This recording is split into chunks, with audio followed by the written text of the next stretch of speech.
Malinaw na nakuha mo ang pinakabasurang F-rank na abilidad, ang Water Splash. Kaya araw-araw, ginagamit lang ito ng Campus Beauty para basain ang kanyang mga labi.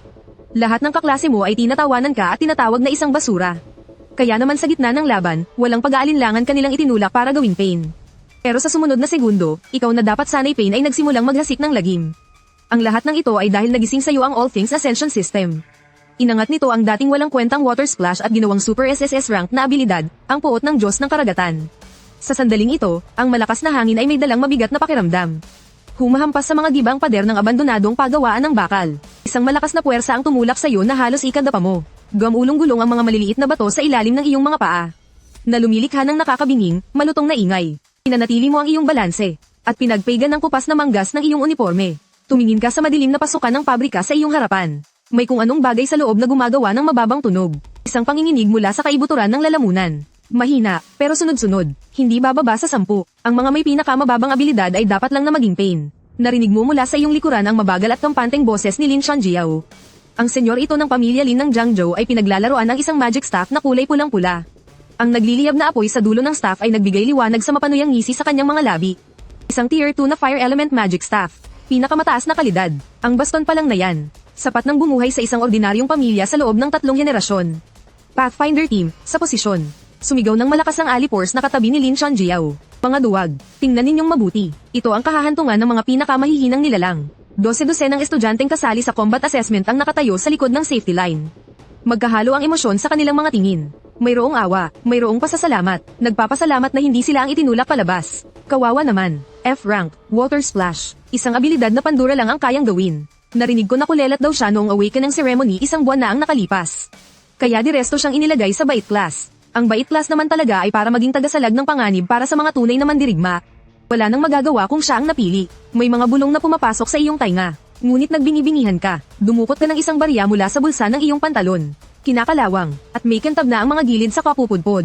Casual mo itong inihagis pataas. Sinalo, at inihagis ulit. Hindi nakatuon ang iyong paningin sa entrada ng pabrika. Sa halip, nakatuon ito sa mapusyaw na asol at medyo transparent na panel na ikaw lang ang nakakakita. Sistema ng pag-angat ng lahat. Katayuan. Hindi aktibo. Kondisyon para ma-activate. May pa ng shock value hanggang 100%. Kasalukuyang progreso. 79%. Isang buwan na. Mula noong araw na natukoy kang F-rank sa seremonya ng pagkamulat. Ang panel na ito ay nakalutang na sa kanang itaas na bahagi ng iyong paningin. Sa tuwing may nangaasar sa iyo, humahamak sa iyo, o yumuyurak sa iyong dignidad. Ang progress bar ay tumatalon ng 1 beses. Isang buwan ng masasakit na tingin at kahihiyan. Ang naging kapalit ay 79% progreso. 1 puntos na lang ang kulang. Sinalo mo ang barya, hinaplos ng iyong daliri ang magaspang at kinakalawang na ibabaw nito. Bahagyang umangat ang sulok ng iyong mga labi. Tama si Young Master Lin. Humarap ka. Ang tono mo ay casual na parang pinag-uusapan lang kung ano ang tanghalian sa kantina. Ang mga Tier 1 sa loob. Ang mga Swiftwind Wolf. Iyong grupo. Kay Young Master Lin na lang natin iaasa ang pagpapakitang gilas. Nanliit ang mga mata ni Lin Shanjiao. Hindi niya mabasa ang iyong ekspresyon. Isang mahinang nilalang na malapit ng itulak sa pugad ng mga lobo para gawing Pain. Ay hindi dapat nagkakaroon ng ganyang tingin. Masyadong kalmado. Isang katahimikang nakakailang. Ngunit ang pagkailang na ito ay tumagal lang ng kalahating segundo. Agad itong natabunan ng matinding pakiramdam ng pagiging superior. Isang F-rank lang naman. Isang walang kwentang bagay na kaya lang magpalabas ng ilang patak ng tubig mula sa dulo ng daliri niya. Kahit gaano ka pa magpanggap na kalmado. Hindi nito mababago ang katotohanang dinudurog ka.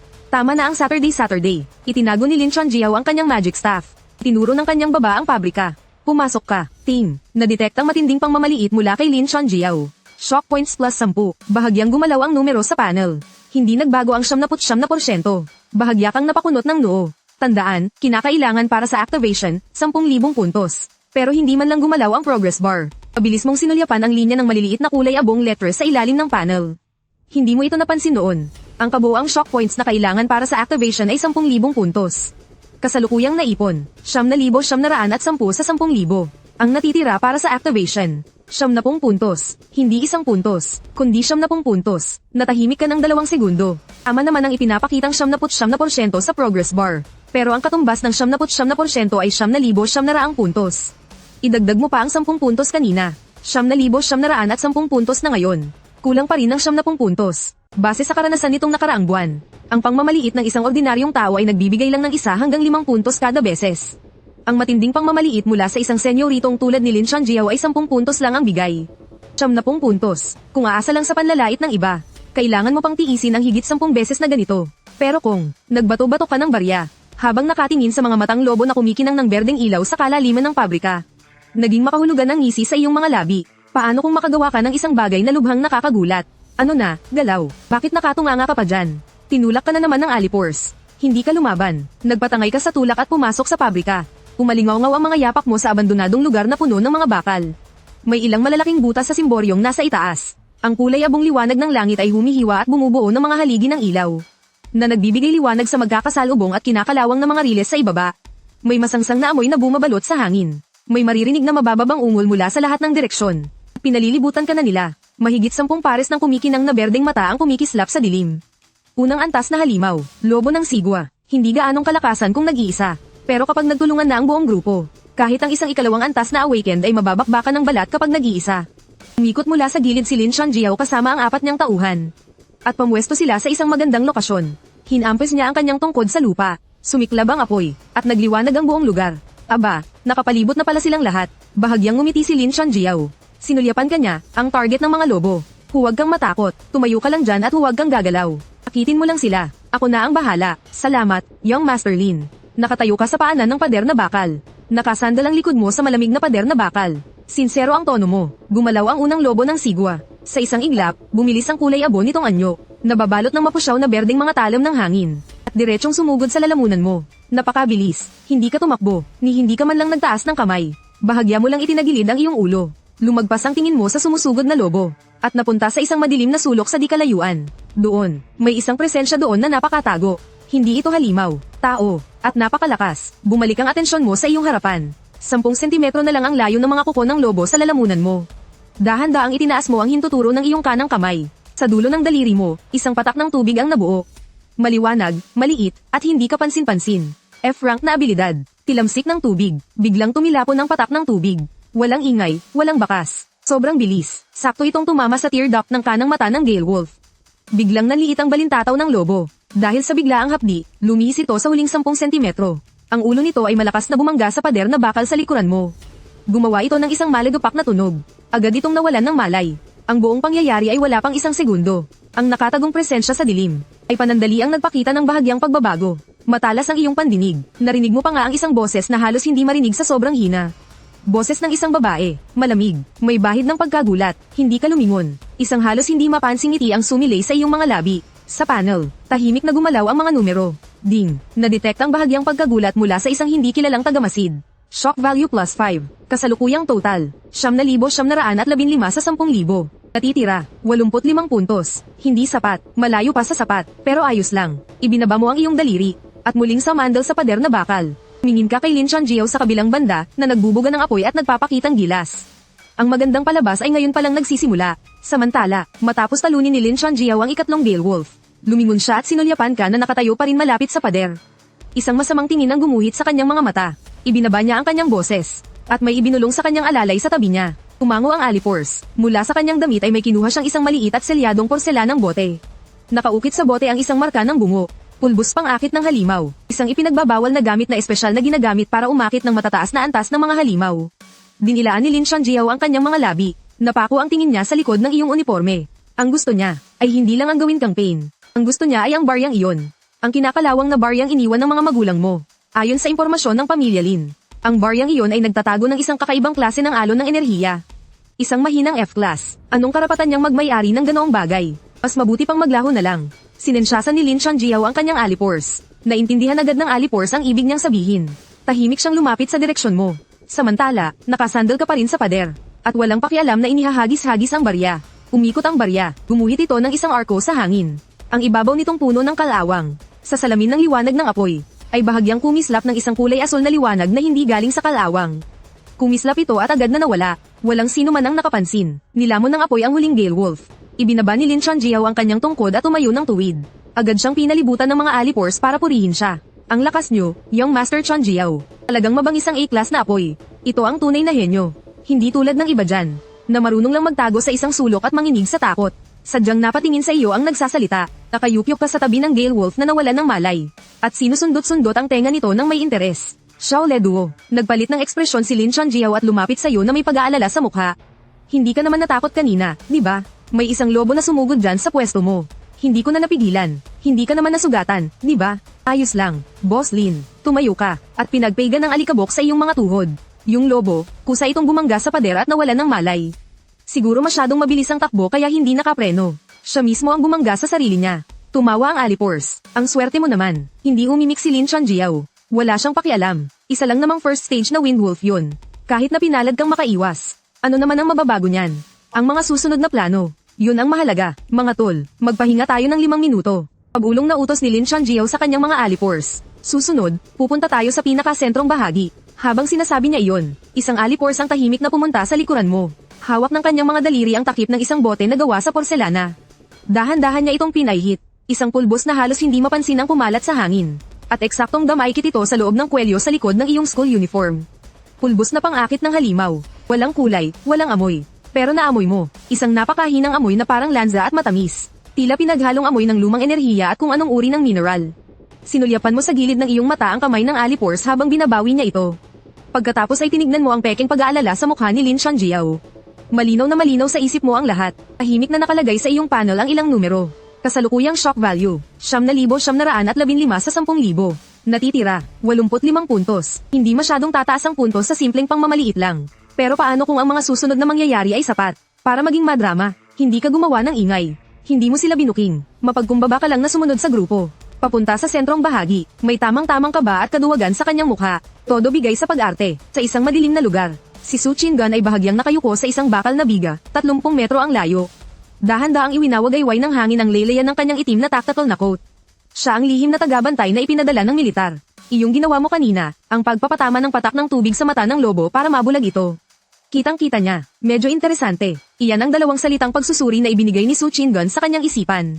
Hanggang doon lang, mas nakatuon ang kanyang pansin sa mga galaw ni Lin Chanjiao. Pulbos na pang-akit ng halimaw. Naamoy niya ito, isang kontrabando mula sa militar na lumitaw sa pagsusulit ng mga estudyante. Ang bagay na ito pa lang ay sapat na para magdulot ng malaking problema sa pamilyang Lin. Pero hindi niya agad ito pinigilan. Kailangan niyang makita kung ano ba talaga ang gustong gawin ni Lin Chanjiao. At kung anong desisyon ang gagawin mo kapag nasa bingit ka na ng kamatayan. Kung susuko ka ba at hihingi ng tulong. Oh, may iba ka pang gagawin. Ang sentrong bahagi, biglang lumawak ang espasyo sa kaloob-looban ng pabrika. May malalalim na marka ng kalmo sa sahig. Hindi galing sa lobo. Ang lapad ng mga kalmo ay mahigit kalahating metro. Ang mga bakal na plato sa gilid ay napunit at nakatiklop, na parang papel lang. Nagbago ang ekspresyon ng mga Alipors. Master Chanjiao, ang mga kalmo na to, gawa siguro to ng isang second level na halimaw, kung hindi man mas mataas pa. Sinulyapan lang ito ni Lin Chanjiao. Hindi nagbago ang kanyang ekspresyon.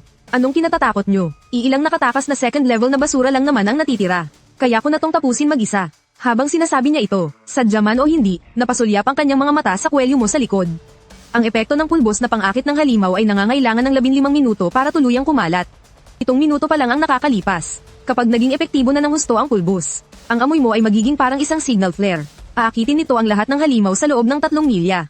At sa oras na iyon, sa gitna ng kaguluhan, ang pagbagsak ng isang mahinang F-class. Sino ang papansin? Kinakalkula ni Lin Chanjiao ang oras sa kanyang isipan. Ang ngiti sa kanyang mukha ay lalong nagiging kampante. Ngunit ang hindi niya alam, ang kalkulasyon mo sa isip mo ngayon ay mas tumpak pa kaysa sa kanya. Itong minuto na, walang dumarating na tier 2 na halimaw. Dalawa lang ang posibleng dahilan. Talagang walang tier 2 na halimaw sa lugar na ito. O mayroong nilalang na mas mataas ang level sa lugar na ito. Ang mga tier 2 na halimaw ay hindi man lang nangangahas na tumapak sa teritoryo nito. Sinulyapan mo ang kalahating metrong lapad na bakas ng kuko sa sahig. At saka ang ilang di-regular na malalaking butas sa kisame sa itaas. Hindi iyon dahil sa natural na pagguho. May kung anong bumagsak mula sa labas at tumagos sa bubong. Pumasok sa espasyong ito, at nanatili na rito mula noon. Ang tibok ng puso mo ay matatag sa 62 pintig kada minuto. Nagsimulang yumanig ang lupa, napakahina, mababa ang frequency. Para itong isang dambuhalang puso na tumitibok sa ilalim ng lupa. Hindi pa ito napapansin ng mga Alipors. Si Lin Chanjiao ay nakikipagtawanan pa rin sa iba. Pero naramdaman mo ito, hindi ito nanggagaling sa malayo. Nasa ilalim mismo ng mga paa mo. Yumuko ka at sinilip ang pagitan ng mga riles ng tren. Sa kadiliman, may dalawang madilim na pulang ilaw ang nagliwanag. Para itong dalawang nagbabagang bola ng bakal. Mga mata iyon, itinaas mo ang iyong ulo. Kalmado ang tono mo, Master Lin. Ang dosis ng pampain mo. Mukhang nasobrahan mo yata. Biglang nagbago ang ekspresyon ni Lin Chanjiao. Bumitak ang lupa. Ang sahig na bakal ay nabiyak mula sa gitna. Lumipad sa ere ang mga durog na bato at pira-pirasong riles. Isang dambuhalang halimaw na kulay abo na kasinlaki ng isang maliit na truck ang sumugod palabas mula sa bitak sa lupa. Nababalutan ng baluting kulay bakal ang buong katawan nito. Isang second tier na halimaw. Bakal na rhinocero. Kasunod nito, ang ikalawa, ang ikatlo. Sa loob lang ng 5 segundo, 12 bakal na rhinocero ang sumugod palabas mula sa ilalim ng lupa. Niyurakan nila ang sahig ng buong core area hanggang sa ito'y mabasag. Lahat sila ay masamang nakatitig sa iyo. O para maging mas eksakto, masama silang nakatitig sa nananatiling amoy ng pulbos na pang-akit ng halimaw sa iyong kwelyo. Diyos ko, sa sobrang takot, nagkandara pa sa pag-atres ang mga alipores. Ang mukha ni Lin Chanjiao ay naging parang papel sa putla sa liwanag ng apoy. Inasahan niyang aakit sila ng 3 hanggang 5 second tier na halimaw lang. At gagamitin ng gulo para patayin ka. Pero 12, hindi ito paggamit ng pagkakataon para pumatay ng tao. Ito ay isang walang pakundangang pag-atake. Lahat, umatras. Sigaw ni Lin Chanjiao. Malakas niyang inihampas sa lupa ang kanyang magic staff. Isang pader na apoy ang umangat. Pansamantalang hinarang ganito ang daraanan ng mga rumaragasang rhinocero. Bilis, takbo, tumalikod siya at tumakbo. Mahigpit siyang sinundan ng 4 na alipores. Matapos tumakbo ng ilang hakbang, biglang lumingon si Lin Chanjiao. At sumigaw sa iyo, magtiis ka riyan. Hihingi ako ng tulong. Magaling umarte, pero hindi bumagal ang takbo niya kahit kay titing. Nanatili kang nakatayo, pinanood mo ang likod ng grupo ni Lin Chanjiao habang nawawala sila sa pasilyo ng pabrika. Walang anumang ekspresyon sa iyong mukha. Ang pader na apoy ay unti-unting humihina. 5 segundo na lang siguro. At tuluyan nang mawawala ang apoy. Hindi ka tumakbo. Ang kailangan mo ay shock value. Kasalukuyang shock value. 9,915 sa 10,000. Natitira, 85 puntos. Kailangan mo ng isang palabas na yayanig sa kanila. Naglakbay ang iyong tingin sa bakal na beam, 30 metro ang layo. Nandoon pa rin ang nakatagong presensya. At dahil sa paglitaw ng grupo ng mga rhino, kitang-kita ang pagbilis ng pag-alon ng presensyang iyon. Kinakabahan siya, nag-aalangan kung aatake ba o hindi. Sapat na, iginilaw-gilaw mo ang iyong mga daliri. Mabilis mong sinuri ang paligid. Mga kinakalawang na riles ng tren, mga bumagsak na poste, at isang kalahating gumuho na dome. Ang ibabaw ng riles ay balot na balot sa matagal ng kalawang. Napakababa ng kapit nito, uga-uga na ang mga poste dahil sa yanig ng sumulpot ang mga rhino. Ang butas sa dome ay eksaktong nasa itaas, bahagyang nasa kaliwa ng grupo ng mga rhino. Anumang oras, maaaring mahulog ang mga durog na bato. F-class, splash, ang mga detalye. Ang maximum na kayang maipan ay nasa 200 mililitrong tubig. Abot ng 2 metro, 200 mililitrong tubig, 12 iron armored rhino. Kung haharapin sila ng direkta, ni hindi mo man lang sila magagasgasan. Pero ni minsan, hindi mo inisip na harapin sila ng direkta. Nawala ang pader ng apoy. Sabay-sabay na sumugod ang 12 iron armored rhino. Dinurog ng kanilang mga paang bakal ang lupa. Ramaga sa sila patungo sa iyo para sagasaan ka. Iminulat mo ang iyong mga mata. Hindi ka umatras. Sa halip, humakbang ka pa kanan. Eksakto kang tumuntong sa isang gumuhong bakal na biga. Pagkatapos ay nagsimula kang tumakbo. Hindi para tumakas, kundi habang binabagtas ang bakal na balangkas. Patungo sa may riles sa gilid ng grupo ng mga rhino. Napakatusaw ng rutang pinili mo. Bawat hakbang mo'y tumatama sa blind spot sa gilid ng paningin ng mga rhino. 3 segundo, nakarating ka sa may riles. Sabay na itinaas ang 2 kamay. Sabay-sabay na lumabas ang mga patak ng tubig mula sa dulo ng 10 daliri. Ang lahat ng natitira niyang kapangyarihan ay ibinuhos niya sa sandaling iyon. Hindi ito itinira, kundi ipinahid. Ang mga patak ng tubig ay naging isang manipis na pelikula ng tubig. Sakto nitong tinakpan ng ibabaw ng 3 bahagi ng riles na tiyak na dadaanan ng mga rhino. Isang napakanipis na suson, halos hindi makita, pero sapat na. Tumapak ang bakal na paa ng unang iron armored rhino sa riles na nababalutan ng tubig. Ang dati ng makalawang at madulas na riles, dahil sa manipis na tubig, ay halos nawalan na ng kiskes. Ang 3 toneladang iron armored rhino ay biglang nawalan ng kapit habang tumatakbo ng buong bilis. Biglang tumagilid ang katawan nito, dahil sa napakalakas na inertia, para itong isang bala ng kanya na nawalan ng kontrol. Blag, nabali mula sa ilalim ang sumusuportang poste. Kasunod nitong gumuho ang bakal na biga sa itaas na nakakonekta rito. Tontoneladang piraso ng bakal ang bumagsak mula sa itaas. Diretsyong tumama sa ikalawa at ikatlong iron armored rhino na sumusunod sa likod. Nagsunod-sunod ang pangyayari. Tumapak ang ika-4 na rhino sa ikalawang bahagi na may manipis na tubig. Ang ika-5 at ika-6 ay sumunod at nagkabanggaan. Naharangan ng daan ng mga natitirang rhino ng malalaking katawan ng kanilang mga kasama. Umalingaw-ngaw sa buong pabrika ang tunog ng nagbabangga ang mga baluti. 5 segundo. Ang sabay-sabay na pagsugod ng 12 second rank na iron armored rhino ay winasak sa loob lang ng 5 segundo gamit ang 200 mililitrong tubig. Sa isang bakal na bigas sa kadiliman, nakatayo ng tuwid si Su Chingon. Namumuti ang mga daliri niya sa higpit ng pagkakahawak sa puluhan ng espada. Bahagyang nakabuka ang kanyang mga labi, nanliit hanggang sa sukdulan ang kanyang mga balintataw. F-rank, water splash. Nagawa mo ang ganito gamit ang isang F-rank na water splash. Hindi ito laban. Ito ay battlefield control na kayang walisin ang lahat. Ang naramdaman niya sa sandaling iyon ay hindi lang simpleng pagkagulat, kundi isang matindi at hindi mapigil ang pagkabigla. Sa panel, mabilis na tumatalon ang mga numero. Ding, natuklasan ang matinding pagkabigla mula sa isang di kilalang tagamasid. Shock value plus 80, kasalukuyang kabuuan, 9,975 sa 10,000. Ang natitira, 5 puntos. 5 puntos na lang ang kulang. Tapos, nakarinig ka ng mga yabag. Tumatakbong bumalik si Lin Shanjiao. Hindi dahil nakonsensya siya, nasukol siya, naipit siya sa pagitan ng dalawang direksyon. Walang matatakasan. Ang tanging magagawa niya ay bumalik. Sumugod si Lin Shanjiao papasok sa core area. Ang eksenang nakita niya ay nagpatigil sa pag-iisip niya. 12 Iron Armored Rhino ang nakahandusay kung saan-saan. Para silang tumpok ng basurang bakal. Habang ikaw naman ay nakatayo sa gitna ng walang kahit isang gallows. Inihahagis mo pataas ang isang kinakalawang na barya. At sinalo ito, bumaling ang iyong paningin. At nagtama ito sa mga mata ni Lin Shanjiao. Young Master Lin, ngumiti ka. Nasaan na ang mga backup? Ang mga labi ni Lin Shanjiao ay nanginginig ng husto. Ayaw ay proseso ng kanyang utak ang impormasyong nasa harapan niya. Paano ka? Hindi pa niya natatapos ang kanyang sinasabi. Huling yumanig ang lupa sa ilalim ng kanilang mga paa. Sa pagkakataong ito, hindi ito nagmula sa malayo. Ang pinagmumulan ng pagyanig ay nasa mismong ilalim. Sa ilalim ng mga labi ng nakatambak na 12 Iron Armored Rhino.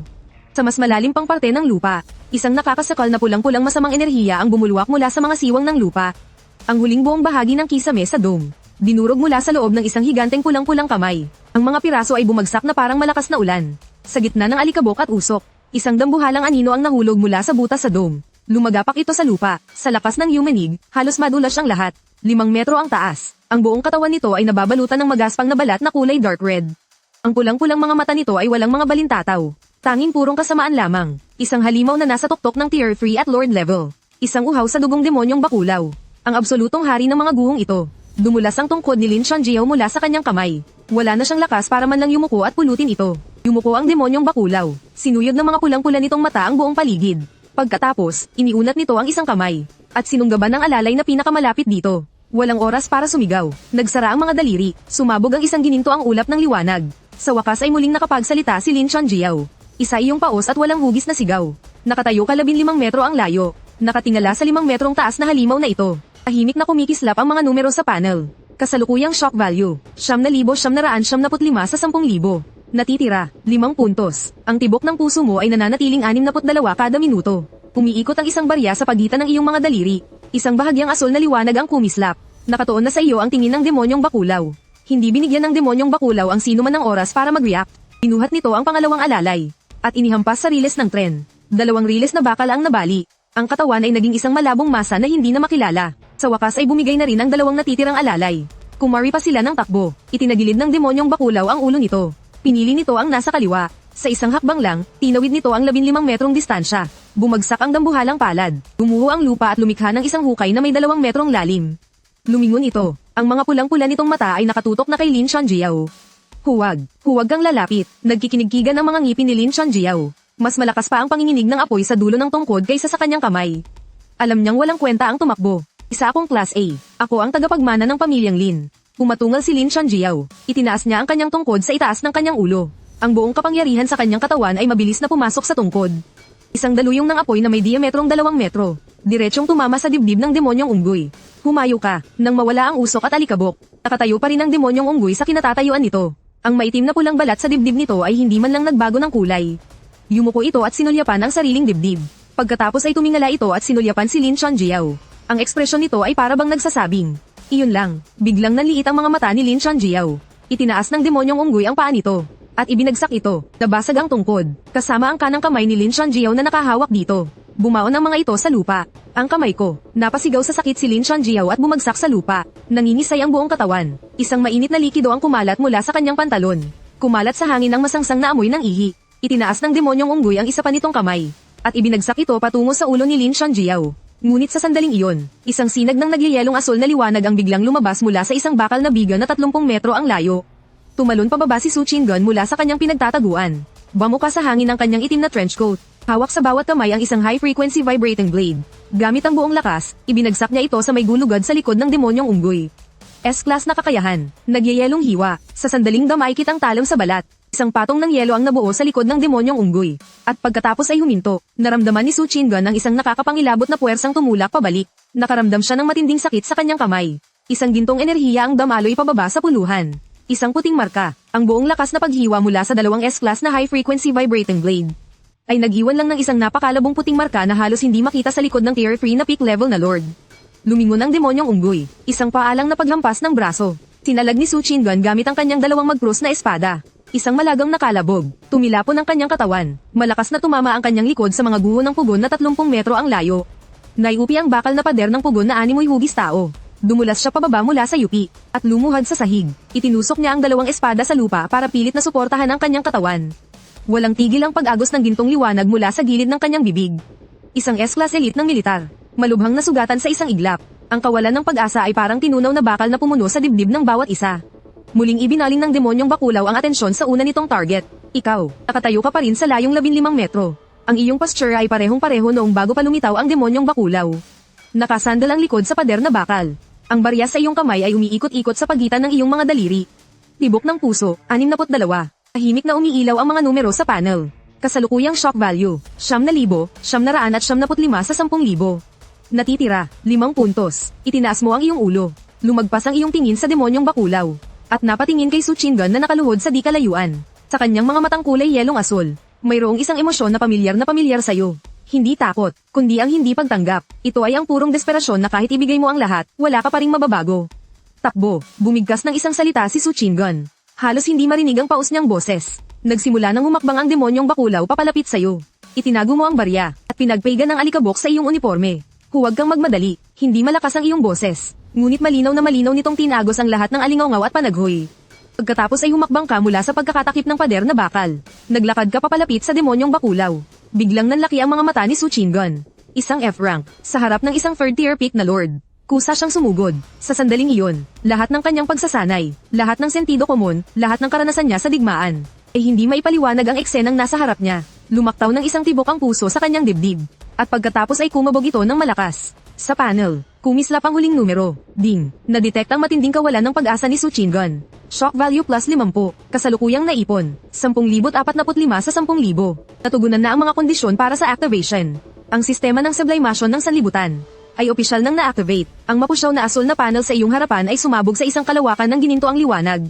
Sa segundong sumambulat ang gininto ang liwanag mula sa panel, ang iyong paningin ay tuluyang nilamon. Sistema ng sublimation ng sanlibutan. Opisyal nang na-activate. Kasalukuyang abilidad ng host, F-rank, tilamsik ng tubig. Mga natitirang sublimation. Isa, gamitin ang 1,000 shock value. Para sa F-rank na abilidad, natilamsik ng tubig. Upang isagawa ang sublimation, hindi ka nagatubili, ay sublimate. Sa sandaling nabuo ang desisyon sa iyong isip. Ang kulay abong teksto ng rank, tilamsik ng tubig, sa panel ay nagsimulang manginig ng malakas. Nagkapira-piraso ang lumang teksto. Muling nabuo ang bagong teksto. Matagumpay ang sublimation. Binabati kita, host, sa pagkuha ng natatanging Super SSS rank na abilidad. Puot ng Diyos ng Karagatan. Description ng abilidad. Kontrolin ang pinagmumulan ng lahat ng katubigan. Taglayin ang kapangyarihan ng Diyos ng Karagatan. Ang tubig ang pangunahing elemento ng langit at lupa. Kayang umatake, kayang dumpensa, kayang baguhin ang anyo ng lahat ng bagay. Walang limitasyon sa layo, model. Walang hangganang kapangyarihan. Salukuyang balanse ng shock value. 9,045 puntos. Naglaho ang gininto ang liwanag. Muli mong nakita ang totoong mundo. Wala pang kalahating segundo ang lumipas. Ang demonyong unggoy ay humahakbang ng pangalawang beses papalapit sa'yo. Bumagsak ang dambuhalang paa nito sa riles ng tren. Dinurog ang dalawang bakal na riles. Ang dambuhalang palad nito ay bumababa na. Ang anino nito ay tuluyang tumakip sa iyong katawan. Hindi ka tumakbo. Tinaas mo ang iyong ulo. Malinaw na nakita ng demonyong unggoy ang pagbabago sa iyong mga mata. Ang dating itim na balintataw. Simula sa pinakagitna, nilamon ng isang matingkad na kulay asul. Iyon ang kulay ng dagat. Nagsalita ka. Hindi malakas ang iyong boses. Ang tono mo ay walang ipinagkaiba noong nagbibiro ka kanina. Tubig. Hindi ganyan ang paggamit niyan. Pinitik mo ang iyong mga daliri. Nagbanggaan ang iyong hintuturo at gitnang daliri sa kanang kamay. Gumawa ito ng isang bahagya at malutong na tunog. At pagkatapos, ang buong mundo ay tumahimik. Isang literal na katahimikan. Lahat ng tunog sa loob ng 100 metro ay sabay-sabay na naglaho. Ang pumalit sa tunog ay ang singaw ng tubig. Bawat patak ng tubig na naiwan sa mga guho ng pagawaan ng bakal. Yung nasa mga butas ng kalawang, sa mga bitak sa lupa, at yung mga nasa hangin. Lahat ng water molecule ay sabay-sabay na nakatanggap ng utos. Kumilos sila, nagtipon-tipon mula sa lahat ng direksyon. Ang lupa sa ilalim ng iyong mga paa ay nagsimulang maglabas ng mga pabilog na asul na guhit. Para itong mga alon sa tubig. Para itong isang sinaunang sagisag ng mahika. 2 metro na lang ang layo ng dambuhalang palad ng demonyong unggoy sa tuktok ng iyong ulo. Bumagsak ito, buong lakas, sa mismong sandali ng pagbagsak ng palad nito. Isang haligi ng liwanag na kulay tubig, 10 metro ang lapad, ang biglang sumulpot paitaas mula sa mga asul na guhit sa iyong paanan. Walang anumang babala, ang nasa loob ng haligi ng liwanag ay tubig dagat na mabilis na umiikot. Bawat molekula ng tubig dito ay umiikot ng mas mabilis pa sa tunog. Ang nabubuong lakas sentripugal ay agad na dinudurog ang anumang bagay na madikitan nito. Bumangga ang dambuhalang palad ng demonyong unggoy sa haligi ng tubig. Huminto ito. Hindi ito yung paghinto na unti-unting bumabagal. Mula sa napakabilis na pagkilos, bigla itong natigilan. Nakahiwa ng mababaw na sugat ang mabilis na agos ng tubig sa palad ng demonyong unggoy. May umagos na gintong likido sa mga pulang-pulang mata ng demonyong unggoy. Sa unang pagkakataon, mababanag ang pagkalito. Itong batang tao na halos kasinlaki lang ng langgam, gamit ang tubig, ay nakagawa ng sugat sa palad nito. Pinalis ng demonyong unggoy ang haligi ng tubig, o sinubukan nitong palasin. Ngunit wala pang isang segundo matapos kumalat ay muli itong nabuo. Ang likido ay walang tiyak na anyo, walang saysay na wasakin ito. Agad din itong mabubuo muli. Tapos ka na, nagmula ang iyong boses sa gitna ng haligi ng tubig. Mayroon itong kalamigan na nakakainis pakinggan. Ako naman, itinaas mo ang iyong kanang kamay. Bahagyang nakabuka ang iyong 5 daliri. Nagbago ang kulay ng kalangitan sa labas ng butas sa itaas. Sa loob ng 3 segundo, ang kulay abong kalangitan ay nilamon ng makakapal at maitim na asul na ulap. Bumilis ang pag-ikot ng mga ulap, at bumuo ng isang dambuhalang alimpuyo. Ang bumubuhos mula sa butas sa itaas, ay hindi na ang mapusyaw na liwanag ng langit, kundi tubig. Isang dambuhalang alon ang bumagsak mula sa langit. Sa ere, ito'y nahati at muling nabuo, at naging isang dambuhalang palad. Isang palad na gawa sa tubig. Bumagsak ito mula sa itaas, iyak, at hindi mapipigilan. At sinunggaban ang leeg ng uhaw sa dugong demonyong unggoy. Ang 5 metro ang taas na demonyong unggoy ay iginapos sa kinatatayuan nito ng dambuhalang palad na tubig. Nagpumiglas ito, gamit ang 2 braso, walang tigil nitong pinupunit ang kamay na gawa sa tubig. Sa bawat pagkakataon, nakakagawa ito ng butas. Ngunit sa isang iglap lang, agad itong natatakpan ng bagong agos ng tubig. Ang tubig ay walang kahinaan. Dahil ang tubig ay walang anyo, hindi mo kayang durugin ang tubig. Nakatitig ang iyong mga bughaw na mata sa nakagapos na demonyong unggoy. Nagwawala na ang mga numero sa panel. Ding, na-detect ang matinding pagkabigla ni Su Chingon. Shock value plus 200. Ding, na-detect ang sukdulang takot at pagguho ng kaisipan ni Lin Shanjiao. Shock value plus 150. Ding, na-detect ang pagkasira ng isip ng hindi kilalang alagad. Shock value plus 80. Shock value plus 500. Kasalukuyang balanse ng shock value. 9,975 puntos. Patuloy pa ring tumatalon ang mga numero. Initigin mo ang demonyong unggoy.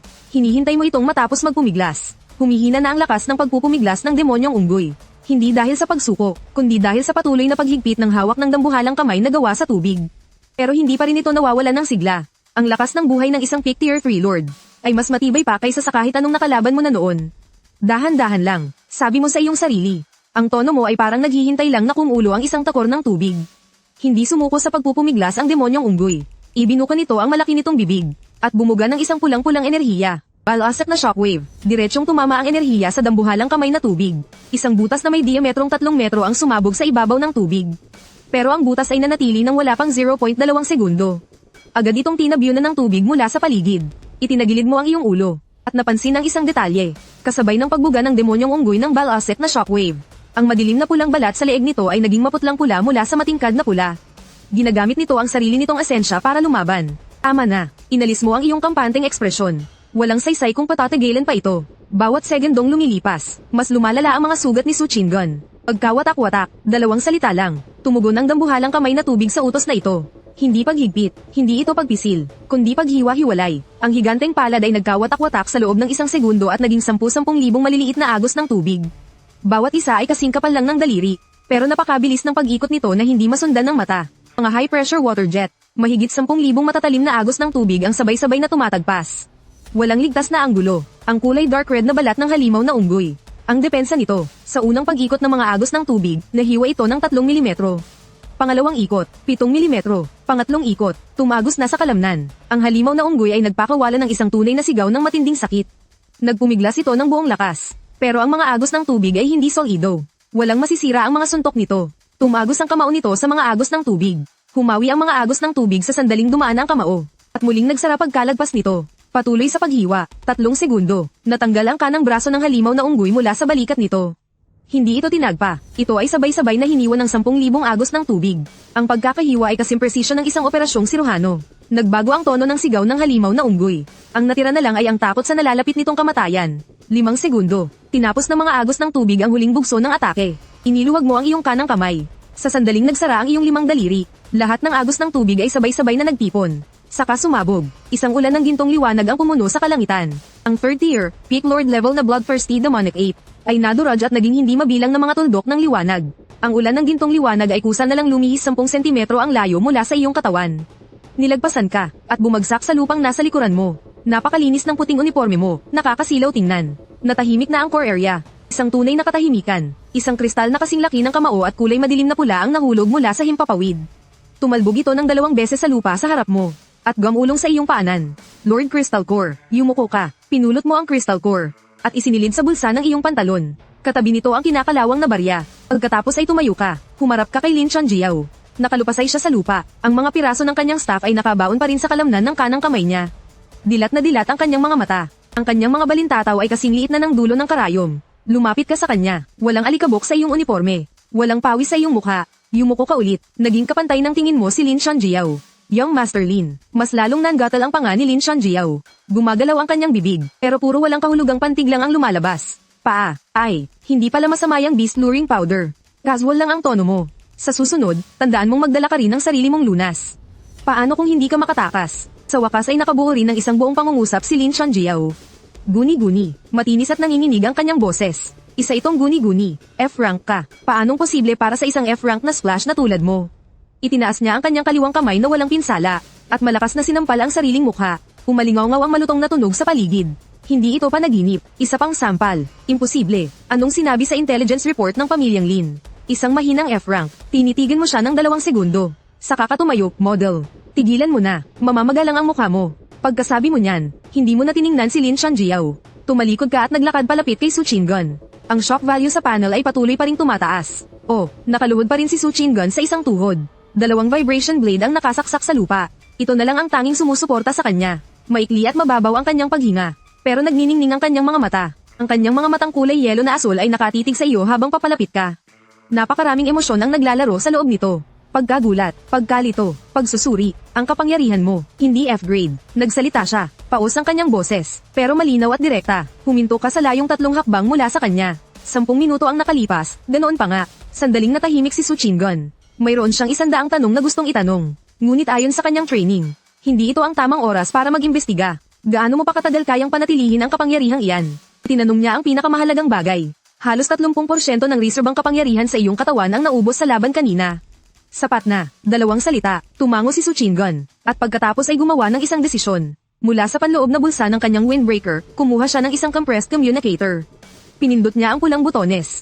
Emergency channel ng militar. Ito si Su Qingun. Numero S017. Bumalik ang pagiging direkta ng isang sundalo sa kanyang boses. Mayroong S-class o mas mataas na insidenteng naganap sa assessment area sa abandonadong pagawaan ng bakal sa east suburbs ng Jiangzhou. Natalo na ang Tier 3 Peak Lord level na Bloodthirsty Demon Ape. Sugatan ako. May mga estudyanteng nasawi at nasugatan sa lugar. Kailangan ng suporta, ngayon din. Natahimik ng 3 segundo ang kabilang linya ng communicator. Pagkatapos ay narinig ang isang mababa at pigil na boses ng isang lalaki. Ang Tier 3 Peak Overlord ay natalo. Su Qingun, sigurado ka ba na ikaw ang tumalo sa kanya? Tiningnan ka ni Su Qingun. Nakatingkayad ka sa lupa. Kinuha mo mula sa iyong bulsa ang kinakalawang na barya. At pinaglaruan ito sa iyong mga daliri. Matapos kumalat ang gintong liwanag, wasak na wasak ang core area. At ikaw ay nakatingkayad sa gitna ng lahat ng ito. Malinis na malinis, at mukhang bored. Hindi ako, sabi ni Su Qingun. Kung ganun, sino? Ang tumalo sa kanya ay isang estudyanteng kumukuha ng combat assessment. Pinutol ni Su Qingun ang kanyang sinasabi. Seryoso at walang emosyon ang kanyang boses. Registered Awakened Ability Level, F-rank. Natahimik ng 5 segundo ang kabilang linya. Pagkatapos ay narinig ang isang malutong na tunog ng pagkabasag. Nabasag ang tasa. Jiangzhou Military District, East Suburbs Division. Sa monitoring center sa 2 basement level. Mayroong 24 na high-definition na screen na nakakabit sa pader. Ang screen number 7 ay para sa lugar ng abandonadong steel factory. Sa sandaling ito, 11 tao ang nakapalibot sa screen na iyon. Kabilang na ang pinakamataas na commander ng dibisyon, si Major General Zhou Dingshan. 62 taong gulang na ang matanda. Payat ang kanyang pangangatawan. Nakasuot siya ng kulay abong casual uniform na walang anumang rank insignia. Hawak niya sa kaliwang kamay ang isang tasa ng tsaa. O sabihin na nating, hawak niya ito kalahating minuto lang ang nakalipas. Nagkalat sa sahig ang mga basag na piraso ng porselana. Nakatutok ang mga mata ng lahat sa screen number 7. Ang video sa screen ay naka-replay na. Mula sa sandaling lumitaw ang demonic ape, hanggang sa biglaang paglitaw ng higanteng kamay na gawa sa tubig, ang waterline attack, at ang pagkalat ng gintong liwanag. Bawat frame ay pinabagal at inulit ng 3 beses. Naging isang dagat ng mga pulang exclamation point. Sumagad ang sukatan. Medyo nanginginig ang boses ng technical team leader na si Zhao Ming. Ang ginamit natin ay isang D7 type na energy detector. Ang pinakamataas na kaya nitong sukatin ay katumbas ng SSS class. Ayon, hindi lang ito sumagad. Diretso itong umapaw. Ang pinakamataas na sukat ay lumampas sa SSS class na limitasyon. Nang hindi bababa sa 40%. Walang nagsasalita sa loob ng monitoring center. Nakatitig si Zhou Dingshan sa binatang nakauniforme sa screen. Huminto ang replay sa sandaling natapos ang laban. Nakaupo ka sa gitna ng core zone, matapos itong mapuno ng gininto ang liwanag. Habang pinapaikot-ikot ang isang barya, walang bahid ng alikabok ang uniforme mo. Ilabas ang file niya. Utos ni Joe Dingshan. Pagkalipas ng 30 segundo, lumitaw ang iyong student file sa pangunahing screen. Pangalan, Wuhua. Ang Hua, na ang ibig sabihin ay bulaklak. Edad, 17 taong gulang. Awakening level, F. Kakayahan, talsik ng tubig. Paalala, masyadong malinis. F-class na talsik ng tubig. Inalis ni Joe Dingshan ang kanyang tingin mula sa file. Tumingin siyang muli sa replay. Sa screen, isang higanteng palad na gawa sa tubig ang bumagsak mula sa langit. Ang eksenang iyon, sa totoo lang, mayroon itong ganda na parang isang klasikong mural. Lumampas sa SSS class. Huling kinumpirma ni Zhao Ming ang kanyang datos. General Zhou. Yung lumampas sa SSS class. Sa mga theoretical na sulatin, mayroong terminong tinatawag na myth class. Sa theoretical na literatura, mayroong isang termino na tinatawag na mythical grade. Pero ang konseptong iyon ay nanatili lang sa mga research paper sa loob ng 20 taon. Ngayon, mayroon na, sabi ni Joe Dingshan. Yumuko siya para pulutin ang isang piraso ng basag na tasa mula sa sahig. Zhao Ming, itaas sa pinakamataas ang antas ng encryption ng video footage na ito. Sa lahat ng naririto, simula sa segundong ito, ang lahat ng nakita ninyo ngayon ay itinuturing na top-level military secret. Ang pagsisiwalat nito sa sinumang hindi autorisadong tao, ay haharap sa paglilitis sa ilalim ng batas militar. Masusunod, sabay-sabay na tugon ng 10 tao. Tumayo ng tuwid si Joe Dingshan. Communications team, i-connecta ako sa channel ni Su Qingon. Su Qingon, Joe Dingshan, General Joe, nasaan ang estudyanteng iyon ngayon? Nasa tabi ko, isang maikling paghinto, ibinabaligtad niya ang mga bakal na rhino. Natigilan si Joe Dingshan, ibinabaligtad, iyong mga bakal na rhino ay itinaob niya kanina gamit ang isang water membrane. Nagpatong-patong sila, may ilang nasa ilalim na hindi makabalik sa ayos. Kaya siya, tinutulungan niya silang tumayo muli. May kakaibang himig sa boses ni Su Qingon. Hindi ito panunuya, mas malapit ito sa isang pakiramdam ng kabalaywan na mahirap tanggapin. Hindi na nagtanong pa si Joe Dingshan tungkol sa pagtulong sa mga bakal na rhino. Su Qingon, kumusta ang mga pinsala mo? 3 tadyang ang may manubhang pinsala. Ay pasa ang kaliwang baga ko. Kaya pa, papunta na ang suporta at mga medical kit. 6 na minuto bago makarating. Makinig kang mabuti. Pinag-isipan ni Joe Dingshan ang kanyang sasabihin sa loob ng 2 segundo. Bago dumating ang tulong, huwag kang gagawa ng anumang bagay o salita na magiging banta sa estudyanteng iyon. Huwag siyang tanungin. Huwag mong limitahan ang kanyang kalayaan sa pagkilos. Naintindihan. Isa pa, tungkol sa paggamit ni Lin Chanjiao ng pulbos na pang-akit ng halimaw noong assessment. Nakita mo, ang buong pangyayari. Sige, ingatan mo ang ebidensya. Katapusan ng komunikasyon. Nakatayo si Joe Dingshan sa gitna ng monitoring center. Nakatitig sa hindi gumagalaw na imahe sa screen numero 7. Nag-aalangang nagtanong ang staff officer sa tabi niya. General Joe, itong estudyante. Ano po ang gagawin natin sa kanya? Gagawin. Napakunot noo si Joe Dingshan sa salitang iyon. Anong gagawin? Tanong niya pabalik. Isang 17 taong gulang na bata. Itinulak para gawing pain sa bait class. Pinahiran ng kaklase niya ng pulbos na pang-akit ng halimaw ang damit para magkaroon ng pagkakataong patayin siya. Sa ganitong sitwasyon, biglang lumabas ang kanyang nakatagong kakaibang kapangyarihan. Tapos sasabihin mo sa akin ang tungkol sa security risk rating. Nanahimik ang staff officer. Naglakad si Joe Dingshan papunta sa communication console. Siya mismo ang humawak sa mikropono. I-connecta mo ako sa koanihan ng pamamahala sa mga nagising ng lungsod ng Jiangzhou. Pagkatapos, sa kagawaran ng militar ng federasyon. At panghuli, i-connecta mo ako sa dekano ng 3 akademya ng mga nagising. Huminto siya sandali, yung dekano na naglagay sa estudyante sa bait class. Mahinahon ang tono niya, pero bumaba pa ng 2 degree ang temperatura sa loob ng monitoring center. Sa gitnang bahagi ng abandonadong pabrika ng bakal, talagang tinutulungan mong ang tumihaya ang iron armored rhino. Naghahalusina yata ako. Ginamit mo ang isang agos ng tubig para suportahan ang baywang ng rhino na nasa pinakaibabaw. At dahan-dahan mo itong itinihaya, para makatapak sa lupa ang 4 nitong paa. Pagkalapag ng rhino, ipinagpag nito ang kanyang katawan. Iniyuko nito ang ulo at ikinuskos sa kamay mo. Huwag ka nang damaykit, mas marami pa ang laway mo kaysa sa tilamsik ng tubig ko. Muling kumiskas ang rhino. Itinulak mo ang ulo ng rhino. Huminto ang hangin sa sentro ng ilang segundo. At muli itong umihip. Itinulak nito ang mga natitirang alon ng enerhiya sa lahat ng direksyon. Pinaikot mo ang Lord Crystal Core sa iyong palad ng 2 beses. Ibinulsa mo ito pabalik. Ginagap mo ng tingin ang buong wasak na syudad. Ang mga labi ng 3 alagad ay nakakalat sa iba't ibang lugar. Malamig na silang lahat. Ang natirang buhay ay si Chen Liang. Nakabaluktot sa likod ng pugon. Nanginginig na parang nakuryente. Pagkatapos ay si Lin Chanjiao. Nakasandal siya sa isang basag na haligi. Wasak na ang 7 hanggang 8 bahagi ng kanyang pag-iisip. Pero buhay pa. Nilapitan mo siya. Mabagal ang iyong mga hakbang. Ang mga durog na bato ay lumilikha ng papalutong na tunog sa ilalim ng iyong sapatos. Sa malawak na pabrika, malayo ang nararating ng bawat tunog. 2 metro, 1.5 metro. Umupo ka ng patuwad. Sa ganitong distansya, ang pinaghalong amoy ng gintong likido, kakaibang baho, ihi, at pawis ay direktang tumusok sa iyong bumbunan. Hindi ka sumimangot, Master Lin. Nagsimulang magumpugan ang mga ngipin ni Lin Chanjiao. Ako ang magtatanong. Ikaw ang sisigat. Ang tono mo ay patag at walang emosyon. Sagutin mo ng maayos, at tapos na ang usapang ito. Ang mga salitang tapos na ang usapan ay bumaon sa basag niyang isipan. Agad itong sinalo ng kanyang instinto para mabuhay. Sige, sige, sige. Magtanong ka. Kahit ano, itanong mo. Ang Beast Luring Powder. Kaninong ideya yan? Ang pangalawa kong tiyo. Hindi nagatubili si Lin Chonjiao kahit isang segundo. Si Lin Tingyan, mula sa pangalawang sangay ng pamilya Lin. Inutusan niya akong gamitin ang assessment para iligpit ka. Ang dahilan, yang barya mo. Sinulyapan ni Lin Chonjiao ang bulsa ng pantalon mo. Tapos mabilis din niyang binawi. Para siyang napaso. Sabi ng pangalawang tiyo, may selyadong energy waveform daw sa loob ng barya na hindi pa niya nakikita. Ang halaga nito, ay higit pa sa kabuuang kita ng isang A-level na secret realm. Hinahaplos ng kanang kamay mo ang kinakalawang na bahagi ng barya sa loob ng iyong bulsa. Isang A-level na secret realm. Ang panimulang presyo ay 15 bilyon. Kaya pala hindi mapakali. Sino pa ang nakakaalam? Ang pangalawang tiyo lang at ako. Sabi niya, hindi ito pwedeng dumaan sa family council. At lalong hindi pwedeng malaman ng matandang master. Para solohin, naitanong ko na ang lahat ng dapat itanong. Nakatitig si Lin Chonjiao sa ekspresyon mo. Desperado siyang naghahanap dito ng senyales na nagsasabing, kontento na ako sa sagot mo, pwede ka nang mabuhay.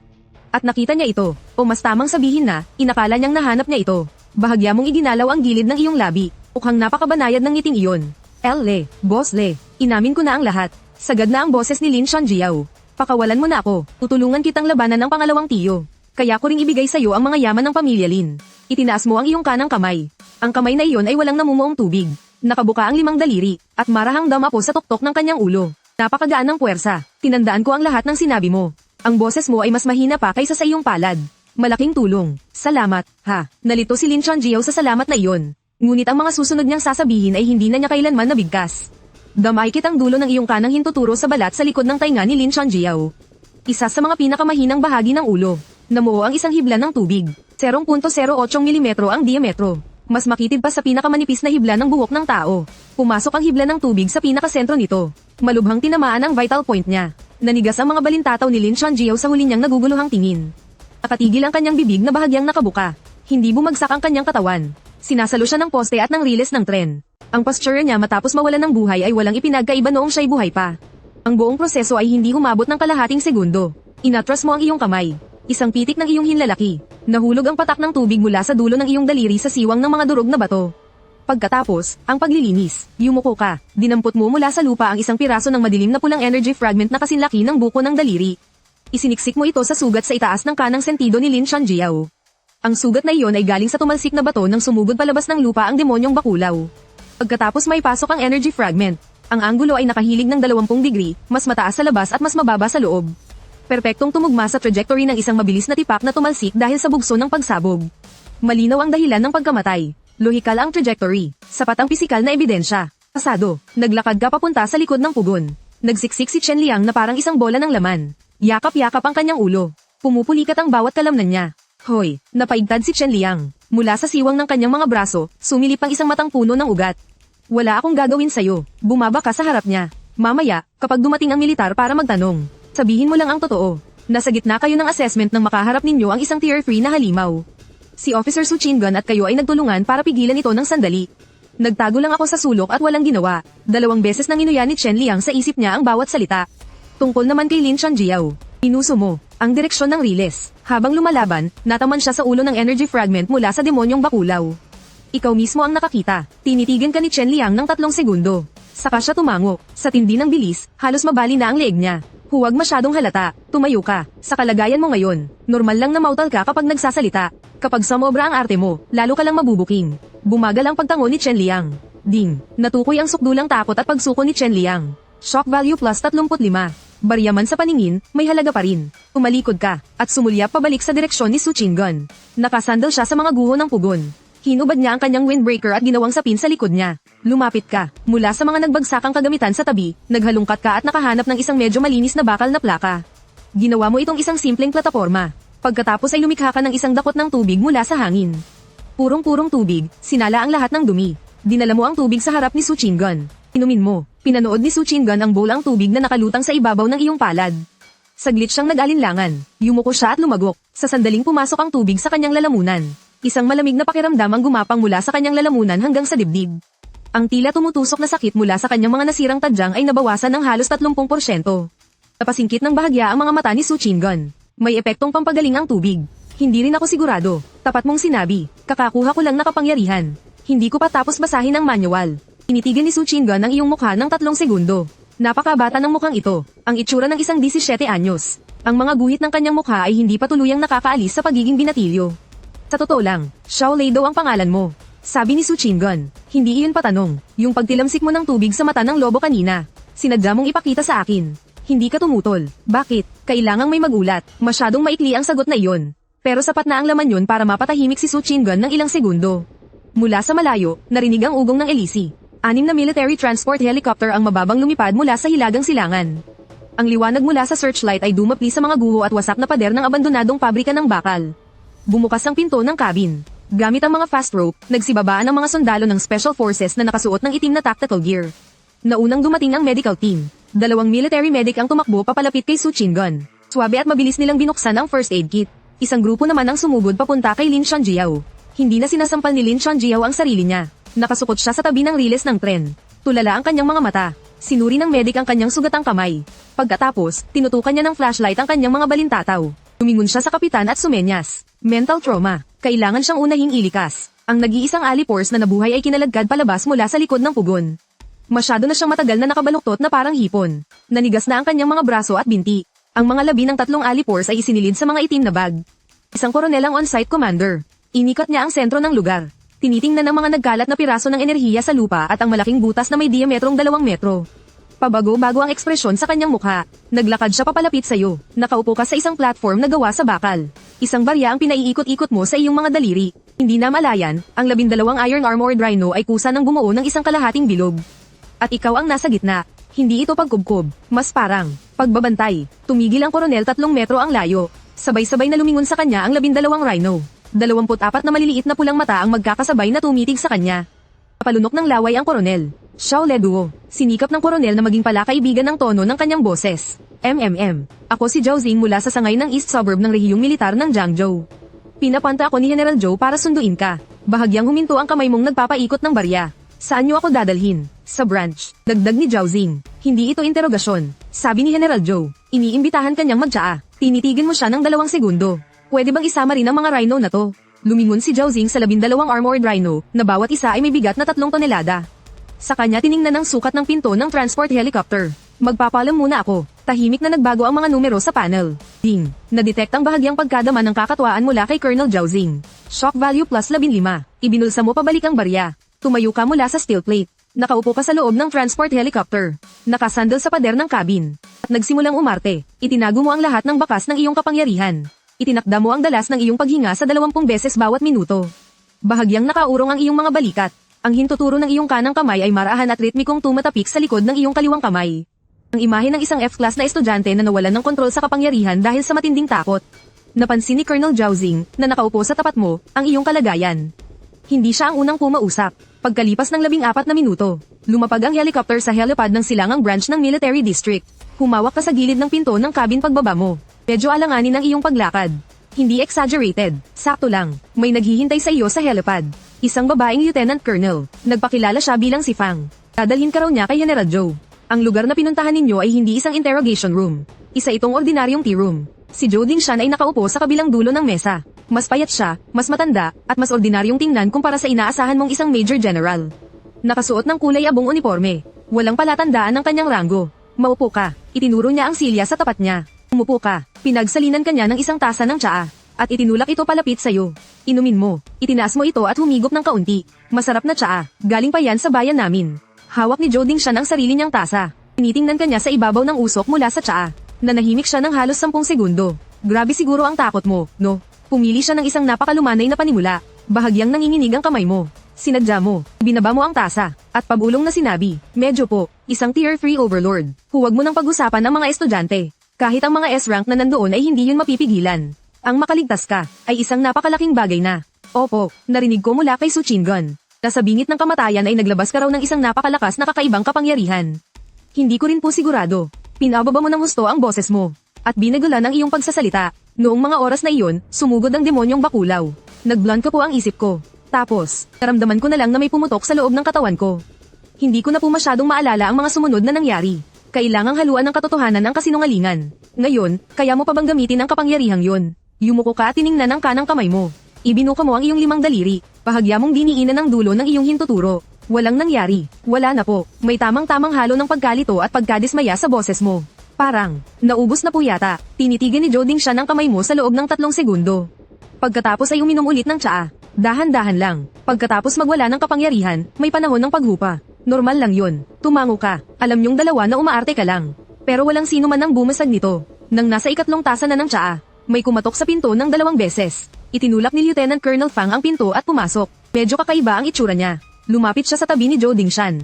Yumuko siya at may ibinulong na ilang salita. Natigilan ang kamay ni Joding Shan na may hawak ng tasa. Nakumpirma na. Natuklasan ito ng medical team noong ginagawa ang pangalawang pagsusuri sa helicopter. Ayon sa paunang pagsusuri, nawalan na siya ng buhay bago pa man dumating ang militar. Sa pinakaloob niya, may natagpo ang mga piraso ng enerhiya ng halimaw. Tumagos ito ng malalim. Nawalan ng buhay bago pa man dumating ang militar. Inulit ni Joding Shan. Ibig sabihin, habang nangyayari ang laban. Oo, napanood ni Joding Shan ang buong video ng laban. Inalala niya ang mga nagkalat na piraso ng enerhiya sa himpapawid noong nawasak ang demonyong bakulaw. Tinabyo na ng gintong ulan ng liwanag na iyon ang bawat pulgada ng lupa sa core area. Isang piraso ng enerhiya ang bumaon sa kritikal na bahagi ng ulo ni Lin Shanjiao sa gitna ng kaguluhan. Kung pagbabatayan ng probabilidad, lubos na kapanipaniwala, abisuhan ng pamilya, sabi ni Joding Shan. Sundin ang proseso para sa mga nasawi sa labanan. Opo, tumalikod si Lieutenant Colonel Fang at lumabas. Pagkasara ng pinto, kayong dalawa na lang ulit ang natira sa silid siyaan. Tiningnan ka ni Joding Shan. Hawak-hawak mo ang tasa mo. Umaarte lang. Ang mga mata mo'y nakatingin sa tsaa sa loob ng tasa. Tila ba na trauma at hindi pa nakakabawi? Walang anumang itinanong si Joding Shan. Muli kanyang pinagsalinan ng tsaa. Makalipas ang 20 minuto, inatasan kang pumunta sa infirmary. Paglabas mo ng tea room, ay nakabanggaan kang isang tao sa kanto ng pasilyo. Si Su Chingon. Nakasuot siya ng malinis na military hospital gown. Makapalang bendaheng nakabalot sa kanyang dibdib at likod. Maputlang mapatla ang kanyang mukha, pero ang tingin ng kanyang mga matang kulay yelo-asul ay matalas na nakatutusok. Officer, huminto ka. Bumalik na ba ang kakayahan mo? Anong kakayahan? Kumurap-kurap ka. Officer, isa lang po akong F-class na water user. Yung kanina, siguro, stress reaction lang yun dahil sa takot. Ngayon, ni isang patak ng tubig ay hindi ko na kayang palabasin sa mga daliri ko. Sinuri ni Su Chingon ang bawat galaw ng kalamnan sa mukha mo. Napakabata ng mukhang ito. Ang ekspresyon sa mukha, inosente, naguguluhan, at may halong bahagyang takot. Kapanipaniwala, kung hindi niya lang nasaksihan mismo kung paano mo pinataob ang isang third order lord gamit lang ang isang kamay. Maniniwala sana siya. Stress reaction. Inulit-ulit niya ang mga salitang iyon sa kanyang isip. Isang F-class na water user. HMM. Dahil sa takot, kaya ka nakapagpababa ng isang buong cumulonimbus cloud. Dahil sa takot, kaya mo ginamit ang libu-libong high-pressure water jets para durugin ang isang pick third order lord hanggang maging mga butil ng liwanag. Tinitigan ka ni Su Chingon. Tinitigan mo rin siya. Nagkatitigan kayo ng 5 segundo. Sige, unang nagsalita si Su Chingon. Yang kwento mo, itatabi ko muna. May kinuha siyang isang card mula sa bulsa ng kanyang hospital gown. At iniabot sa'yo, may gold foil ito sa gilid. Sa harap, may nakatatak na isang octagonal star emblem. Logo ng Jiangzhou High School League. Magsisimula ito sa susunod na Miyerkules. Ang boses ni Su Chingon ay bumalik sa maikli at tiyak na pananalita ng isang sundalo. Ito ang aking personal na recommendation pass. Gamit ito, maaari mong laktawan ang seleksyon ng akademya. At direktang sumali bilang isang individual. Kinuha mo ang card. Isinilid mo ito sa iyong bulsa. Salamat, officer. Tumalikod si Su Chingon at umalis. Pagkahakbang ng 3 beses, muli siyang huminto. Hindi siya lumingon. Wala na si Lin Shanjiao. Walang emosyon ang kanyang boses. Narinig ko lang kanina sa tea room, binanggit ni General Zhou. Hindi naging mabilis o mabagal ang iyong pagsagot. Biglaan. Sayang naman. Nakatayo lang si Su Chingon ng 2 segundo. Pagkatapos ay nagpatuloy na siya sa paglakad. Samandal ka sa pader. Muli mong kinuha ang card mula sa iyong bulsa. Itinapat mo ito sa liwanag ng ilaw. High School League. Ang entablado ng mga Zay. Tahimik na umilo ang panel sa kanang itaas na bahagi ng iyong paningin. Kasalukuyang kabuo ang balanse ng shock value. 13,740 puntos. Ang numero ay dahan-dahan pa ring tumataas. Ipinapasa-pasa ng mga staff sa military district ang kwento tungkol sa iyong mga ginawa. Bawat bagong taong nakakaalam ay nag-aambag ng paunti-unting shock value. Kanlurang labas ng Jiangzhou, manor ng pamilya Lin. Ang mahabang mesa na gawa sa rosewood sa gitna ng courtyard ay 300 taon na ang tanda. Ngayon, kalahati na lang nito ang natitira. Binawi ni Lin Shenshan ang kanyang kanang palad. Umiikot pa rin sa hangin ang mga pira-pirasong kahoy. Nasa mahigit 60 taong gulang na siya. Maayos na nakasuklay ang kanyang kulay pilak na buhok. Isang bagsak ng palad niya. Ang 3 pulgadang kapal na tabletop na gawa sa rosewood ay nahati sa 2 mula sa gitna. Nakatutok ang kanyang tingin sa opisyal na abisong ipinadala ng militar na nasa kanyang harapan. Nakasulat sa itim at puti. Sa madaling salita, isa lang ang ibig sabihin. Wala na ang anak mo. Dahilan ng pagkamatay. Habang nasa laban, tinamaan sa isang vital part ng energy fragment mula sa isang third-tier lord level na alien beast. Agad na binawian ng buhay. Nakalakip ang mga litrato mula sa pinangyarihan. Ang inspection report ay pirmado ng first class appraiser ng militar. Nanatili ng 5 segundo ang tingin ni Lin Shenshen sa pangalang Xiao Leduo. F-class na abilidad. Sa kasalukuyang assessment, dahil sa biglaang pagbugso ng abilidad dulot ng stress, panandalian siyang nagpakawala ng lakas na higit sa kanyang antas. Nakatulong sa pagtaboy sa alien beast. Pangalawang kapatid, mula sa anino sa kaliwang bahagi ng bulwagan. Isang lalaking nasa katanghaliang gulang ang bahagyang humakbang pasulong. Lin Ting'en, ang pinuno ng pangalawang sangay ng pamilya Lin. Hepe ng Secret Division. Ang planong iyon, galing sa'yo. Hindi iyon isang tanong mula kay Lin Shenshen. Napalunok si Lin Ting'en. Ang tanging posibilidad, may mga detalye sa ulat ng militar na nagdudulot ng pagdududa kay kuya. Yung sulat na nagsabi kay Chan Jiao na basahin at sunugin. Sinunog ba ni Chan Jiao o hindi? Hindi niya alam, dahil wala na si Chan Jiao. Kuya, inayos ni Lin Ting'en ang kanyang paghinga. Pamangkin ko si Chan Jiao. Ako, higit kan inuman. Tumahimik ka. Hindi siya tiningnan ni Lin Shenshen. Pamaling ang tingin niya sa hambo ng pinto sa kanang bahagi ng bulwagan. Nakasandal doon ang isang binata, 22 taong gulang, nakaputing kasuotan, may nakasabit na 3 talampakang haba na espada sa kanyang baywang. Lin Jiangxing, ang numero 1 henyo sa henerasyong ito ng pamilya Lin. S-class na abilidad, Gengjin Sword Chi, 3rd tier, mid-stage. Ama, oras na, ang tungkol sa prodigy, maayos ang kwento ng militar, pero hindi ang dahilan ng pagbagsak niya ang mahalaga rito. Kinuha ni Lin Jiangxing ang espada mula sa kanyang baywang. Itinayo niya ito sa kanyang harapan. Ang punto ay yung taong nakaligtas. Si Xiao Lido, isang F-rank, mula sa Bait Squad. Dapat siya ang unang namatay. Pero sa huli, nalipol ang buong batch ng mga kasama niyang mandirigma. Pero siya, bumalik sakay ng helicopter na parang walang nangyari. Itinagilid niya ang kanyang ulo. Paano mo man tingnan ang sitwasyon? May kakaiba talaga. Bumalik sa pagkakaupo si Lin Shenshen. Tiningnan niya ang kanyang panganay na anak mula sa kabilang dulo ng basag na mesa. Ang ibig mong sabihin, sa susunod na Miyerkules, sa Collegiate League, tinapak-tapik ni Lin Jiangxing ang kaluban ng kanyang espada. Lahat ng mga awakened na estudyante ng Jiangzhou ay nandoon lahat. Kung sasali si Xiao Lido, magkakaroon ka ng pagkakataon sa loob ng ring at sa paraang pinapahintulutan ng mga patakaran. Na magtanong ng ilang bagay para sa kapatid mo. Tinapos ni Lin Shenshen ang kanyang sinasabi. Napangiti si Lin Jiangxing. Magtanong. Isang F-rank lang. Pag-akyat niya sa ring, isang atake ko lang, tapos na siya. Wala nang ang oras para magtanong. Kung gayon, isang atake lang. Bumalik sa pagiging kalmado ang tono ni Lin Shenshen. Pero, tinaas niya ang isang daliri. Kunin mo ang baryang iyon. Sa gilid, biglang nanigas ang katawan ni Lin Ting'en. Sinulyapan siya ni Lin Shenshen. Ikaw, pangalawang kapatid. Akala mo ba ang mga pinaggagawa ninyo ni Chan Jiao ng patago? Ay wala akong kaalam-alam. Basang-basa ng pawis ang likod ni Lin Ting'en. Gusto mong solohin, no? Pati si Chan Jiao ay nakikisali pa sa iyo. Ang resulta, bigo ang misyon. At may nadamay pa. Hanggang dito na lang ang usapang ito. Kinuha ni Lin Shenshen ang anunsyo mula sa ilalim ng basag na mesa. Ipaubaya mo kay Jiangxing ang kaso ng barya. Gamitin ang tamang paraan. Ang iyong anbo, maghinay-hinay ka muna. Hindi umimik si Lin Ting'en. Muling isinabat ni Lin Jiangxing ang espada sa kanyang baywang. Lumabas siya ng bulwagan, dinaanan ng pasilyo, at tumapak sa mga hagdan ng bato. Umihip ang hangin ng gabi mula sa lambak. Tinatangay ang leleyan ng kanyang damit. Huminto siya, yumuko at tiningnan ang sariling espada. Isang mahinang F-class. Anong superpower stress rampage? Yang paliwanag na yan. Pwedeng makalusot sa mga ordinaryong tao. Pero sa kanya, ang maayos na pagsasalaysay sa mga pangyayari. Ganyang klaseng pag-iisip, hindi iyon gawain ng isang nag-rampage. Parang umaarte, hinugot niya ang kanyang espada ng 3 pulgada. Saka muli itong isinuksok, ang matinis na tunog ng nagumpugang metal ay umalingaw-ngaw sa hangin ng gabi. Sa liga na tayo magtutuos. Mas malamig pa ang boses niya kaysa sa hangin ng gabi. Lunes, nakabalik ka sa Jiangzhou First High School. May 2 bagay na nadagdag sa eskwelahan mula noong umalis ka. Ang mga korona ng bulaklak sa gate, at ang mga chismis tungkol sa'yo. Narinig mo na ba? Tinalo raw ni Xiao Leduo ang isang Tier 3 mutated beast sa assessment. Seryoso ka ba? F-class lang yun na pangwisik lang ng tubig. Anong ay panlalaban niya? Pero ang himala, buhay siya. 3 sa 4 na B-class combat personnel ang namatay. Tapos siya, isang F-class, heto't buhay na buhay. Bida ka ngayon, ha? Habang naglalakad ka sa field, rinig na rinig mo ang lahat. Ipinakita sa iyo ng panel ang mga numero. Bawat isang nagkakalat ng chismis, ay nag-ambag ng 1 hanggang 3 shock points. Isang kayag ng mga lamok. Hindi mo sila pinansin. Pumasok ka sa administration building. Umakyat ka sa 2 palapag. Itinulak mong buksan ang pinto ng opisina ng registrar. May pulong sa loob. Sa likod ng malaking mesa sa dulo, nakaupo ang principal ng Jiangzhou No. 1 High School. Si Yu Guangda, humakbang ka ng 2 beses pasulong. Padubog mong inilapag ang hawak mong registration form sa pinakamalapit na mesa. Principal, registration form para sa Collegiate League. Patatakan, tumayo si Yu Guangda mula sa likod ng malaking mesa. Nang tumayo siya, mas lumakas ang kanyang presensya. Ang pangangatawan ng isang Tier 3 awakened ay may likas na nakakagipit na puwersa sa harap ng mga ordinaryong tao. Lumapit siya. Kinuha niya ang registration form. Sinuri niya ito mula taas hanggang baba. F-class, Shui Hua, Bait class. Ibinalik niya ang form sa mesa. Pero ang pwesto nito ay sa ibabaw ng basurahan sa tabi. Shaole Duo. Alam mo kung ano ang ibig sabihin ng collegiate league para sa eskwelahan. Isang F-class mula sa bait class na tulad mo ang nagpalista. Kapag natalo ka, kaiya-hiya. Mas malaking problema pa kapag nasugatan ka. Kanino isisingil ang pampagamot mo? May punto ang luika niya. Pero wala kang balak pakinggan ang lahat ng sasabihin niya. Mula sa panloob na bulsa ng uniforme mo, inilabas mo ang card na ibinigay ni Su Chingon. Isang gininto ang sagisag na may 8 sulok na bituin.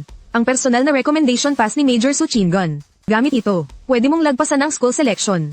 At lumahok bilang isang individual. May tatak man o wala, hindi naman talaga nito maaapektuhan ang proseso ng pagpaparehistro. Pero kung dadaan sa proseso ng eskwelahan, para naman gumanda ang reputasyon ng First High, inabot ni Yu Guangda ang card. Sa sandaling dumampi ang dulo ng daliri niya sa card, biglang nanlaki ng kalahating milimetro ang maliliit niyang mata. Isang S-class na babae ang nagbigay ng recommendation letter sa isang F-class na estudyante. Kahit paano mo tingnan ang sitwasyon, may isang bagay sa likod nito na hindi niya kayang banggin. Gumawa siya ng isang desisyon na tatak Yu Guangda talaga. Ibinalik niya sa iyo ang card. Kinuha ang registration form, at hinalungkat ang official seal mula sa drawer. Pak, tinatakan. Ako na ang magpapasa ng form mo. Mayroong isang tamang-tama lang ng ngiti sa mukha ni Yu Guangda. Sana makakuha ka ng magandang resulta. Ang bilis niyang bumaliktad. Itinago mo ng maayos ang card. Tumango ka. Salamat, principal. Tumalikod ka at umalis na. Nagsara ang pinto sa likuran mo. Sa hallway, may lumabas na text sa panel. Ding, nadetect ang emosyon ng nakakahiyang pagsuko ni Yu Guangda. Shock value plus 45. 38, 83 points. Hindi gaaman. Habang papalabas ka ng admin building, may nakasalubong kang isang tao sa may pinto. Hindi mo kilala, pero kilala siya ng panel. Na-trigger ang shock perception. Layo, 12 metro. Target, Lin Jiangxing. Ability level, S-class. Emotional state, kalmado, sinusuri. Sa ibaba ng hagdanan, may isang binatang nakaputing polo na nakatayo. May nakasabit na espada sa kanyang baywang. Si Lin Jiangxing. Nagtama ang mga mata ninyong dalawa. Ang tingin ni Lin Jiangxing ay lumipat mula sa mukha mo papunta sa hawak mong registration form receipt. Inilipat muli ang tingin. May sinabi siya. Hindi malakas ang boses niya. Sapat lang para marinig naming dalawa. Shaole Do, HMM. Sa liga, huwag kang ma-eliminate agad. Pagkasabi noon, umalis na siya. Mahahaba ang mga hakbang niya. Pinanood mo ang likod niya habang papalayo. Tahimik lang ang panel. Ang emosyon ni Lin Jiangxing kanina ay kalmado, mapagsuri. Walang halong pangmamaliit, 0 contribution points. Ang isang tunay na malakas ay hindi nagpapakita ng anumang emosyon kahit makakita pa ng langgam. Mapapansin lang niyang may natatapakan siya kapag kikilos na siya. Iniklap mong mabuti ang resibo at isiniksik sa halos puno mo ng bulsa ng pantalon. Kailangan mong guluhin ang emosyon ng taong ito. Yung matindi. Alas 11 ng gabi, Jiangzhou Scrap Treatment Station. Gumamit ka ng isang hibla ng tubig para gumawa ng pansamantalang susi. At binuksan ang kandado. Ang bagay na hinahanap mo ay hindi kailangang maging maganda. Hindi nga kailangang maging sandata. Malinaw na nakasulat sa description ng all things sublimation function ng system. I-evolve ang kahit anong item sa pinaka-fundamental na antas nito. Ang kalidad ay depende sa input value at sa base potential ng target. Sa pinakasulok ng metal area, sa ilalim ng lahat, nadantayan ng kamay mo ang isang malamig na bakal na tubo. 1 metro at 60 sentimetro ang haba. 3 sentimetro ang diametro. Tall Ido. Hinugot mo ito. Sobrang kalaw-angin ng katawan nito. May rose cast ang isang dulo. At ang kabilang dulo ay may hinang na patag at parang pala. Pangalis ng barra sa imburnal. Tinimbang-timbang mo ito sa iyong kamay. Mga mahigit 3 kilo. Ang sentro ng bigat ay mga 10 sentimetro papunta sa likod. Sinubukan mong iwagayway. Hindi masama ang pakiramdam sa kamay. Ipinatong mo ang pangalis ng barra sa iyong balikat. Nagpatuloy sa paglilibot. Mula sa tambakan ng mga sirang electronics, nakakalkal siya ng isang alloy disc na kasing laki ng disc face. Mula sa tambakan ng mga construction debris, pumulot siya ng isang itim na bato na kasing laki ng kamao. Ang 3 gamit ay inilagay sa sahig ng magkakahilera. Umupo ka. Inilapag mo ng pahiga ang Deklogang rod sa iyong harapan. Subukan muna natin. Gamitin ang shock value para i-upgrade ang item na refined steel Deklogang rod, sira na. Base potential score, D-. Mababa ang base potential score. Ibig sabihin, sa parehong puhunan. Mababa rin ang posibleng pinakamataas na resulta. Pero hindi naman isang pambihirang sandata ang kailangan mo. Ang kailangan mo ay isang sandata na hindi paghihinalaan kahit gamitin pa ng isang rehistradong C-Class Awakened. Kapag masyadong maganda, agaw pansin. Dapat sakto lang. Para maging ligtas, mag-invest ng 2,000 puntos. Kumislap ang mga numero sa panel.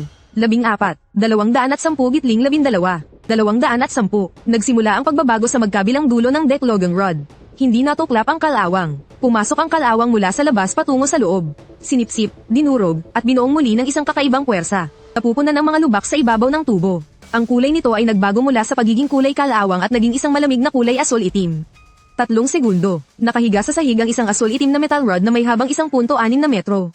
Makinis ang ibabaw nito. Mayroon itong matte finish. Nawala ang rose cast sa isang dulo.